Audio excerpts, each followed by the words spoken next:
அஸ்ஸலாமு அலைக்கும் வரஹ்மத்துல்லாஹி வபரகாத்துஹு. Welcome to Tamil Islamic remedy. இன்னைக்கு நம்ம வீடியோல ஒரு முக்கியமான விஷயத்தை பத்தி தான் பார்க்க போறோம். அல்ஹம்துலில்லாஹ், நம்ம ஈதுல் ஃபித்ராவை நெருங்கியாச்சு.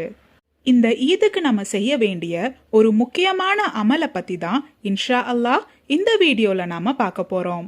பெருநாள் தொழுகையை தவிர வேற எந்த ஒரு நல்ல அமலையுமே நம்ம இந்த நாள் பண்றது கிடையாது.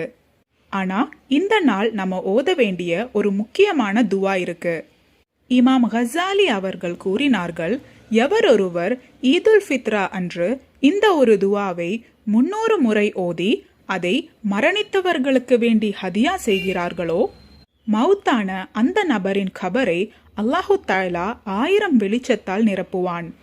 மேலும் இந்த துவாவை ஓதிய நபரின் கபரையும் அல்லாஹு தஆலா 1000 வெளிச்சத்தால் நிரப்புவான். அந்த துவா சுப்ஹான் அல்லாஹி வபிஹம்திஹி சுப்ஹான் அல்லாஹில் அலீம், சுப்ஹான் அல்லாஹி வபிஹம்திஹி சுப்ஹான் அல்லாஹில் அலீம்.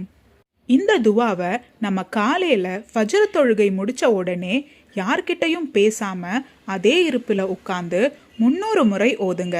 நீங்க ஓதும்போது ஒரு குடும்பமா உட்கார்ந்து ஓத முயற்சி செய்யுங்க.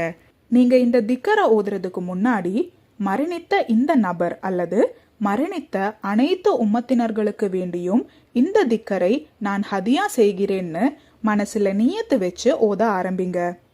காசால மரணித்த நபர்களுக்கு வேண்டியும் நீங்க துவா கேளுங்க. அல்லாஹு தஆலா ஏற்கனவே அவங்களுக்கு ஷஹீதோட கூலிய கொடுப்பான். ஆனா நம்ம அதிகமா துவா கேட்டு அவங்க கபர் வாழ்க்கை அழகாக, அவங்க கபருக்கு 1000 வெளிச்சம் கிடைக்க இன்ஷா அல்லாஹ் அவங்களுக்காகவும் துவா செஞ்சு இந்த திக்கரை ஹதியா செய்யுங்க. அல்லாஹு தஆலா நம்மை விட்டு பிரிந்த அனைவரின் கபரையும் வெளிச்சத்தால் நிரப்புவானாக. ஆமீன்.